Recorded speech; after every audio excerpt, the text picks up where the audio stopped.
Cook with Comali season 5ல இப்போ ரீசெண்டா ஒரு அப்டேட் ஒன்று வெளியே வந்திருக்கு. அதாவது மணிமேகலை குக் வித் கோமாளி ஷோவை விட்டு விலகிறதா அப்படின்னு சொல்லி அவங்க ஒரு போஸ்ட் ஒன்று வெளியிட்டிருக்காங்க. ஸோ ஏற்கனவே மணிமேகலைக்கும் பிரியங்காக்கும் ஷோவில் சண்டை வந்து மணிமேகலை ஷூட்டிங் ஸ்பாட்டை விட்டு கிளம்பிட்டாங்க அப்படின்ற மாதிரி நியூஸ் எல்லாம் நமக்கு வந்துருந்துச்சு.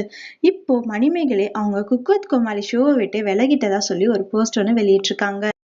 அந்த போஸ்ட்ல அவங்க என்ன சொல்லியிருந்தாங்க அப்படின்னா, நான் குக் வித் கோமாளி ஷோவை விட்டு வெளியே வந்துட்டேன். இந்த ஷோக்கு நான் நிறைய எஃபர்ட் போட்டிருக்கேன். நிறைய சந்தோஷமா இருந்திருக்கேன் இந்த ஷோல. அண்ட் இதுல இருக்க மெமரிஸை நான் எப்பவே மறக்க மாட்டேன். எஸ், குக் வித் கோமாளின்றது எல்லாருக்கும் ஒரு ஸ்ட்ரெஸ் பஸ்டரான ஒரு ஷோ. ஸோ இந்த ஷோல ஒர்க் பண்றதுக்கு எனக்கு ரொம்பவே சந்தோஷம்தான். ஸோ சீசன் 1ல இருந்து சீசன் 4 வரைக்குமே நான் நல்லாவே ஒர்க் பண்ணியிருக்கேன். சீசன் 5ல தான் எனக்கு வந்து நிறைய ப்ராப்ளம்ஸ் வந்து கிரியேட் ஆச்சு. மெயினா ஒரு ஃபீமேல் ஆங்கரோட டாமினிட்டினால தான் நான் வந்து இந்த ஷோவை விட்டு வெளியே போறேன். அவங்களோட வேலை என்னமோ குக் பண்றது. ஆனா அவங்க ஆங்கரிங் பொசிஷனுக்கு வராங்க. ஸோ என்னோட வேலையை அவங்க பார்க்க விட மாட்டேங்கிறாங்க. இதனால என்னோட ஒர்க் வந்து அஃபெக்ட் ஆகுது. இத பல தடவை நான் அவங்க கிட்ட சொல்லியாச்சு. ஆனாலுமே அவங்க கேட்கவே இல்ல. என்னதான் ஒர்க்கு, பேஷனா இருந்தாலுமே நமக்கு அந்த இடத்துல செல்ஃப் ரெஸ்பெக்ட் இல்லைன்னா நம்ம அந்த இடத்துல இருக்கவே கூடாது. அதனால தான் நான் வெளியே வந்துட்டேன்.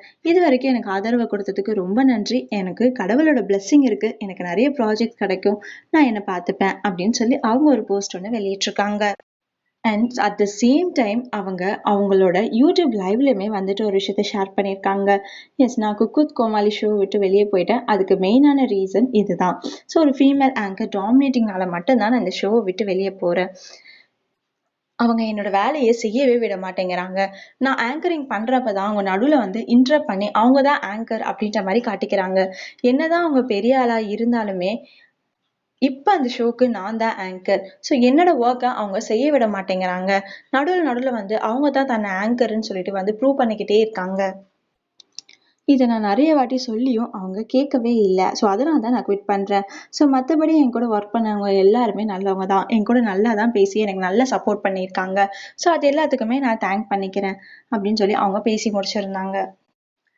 இந்த போஸ்ட்டுக்கு அப்புறம் நிறைய பேர் பிரியங்காவை திட்டிட்டு வந்துட்டு இருக்காங்க. பிரியங்கா எப்பவுமே இப்படிதான் பண்றாங்க.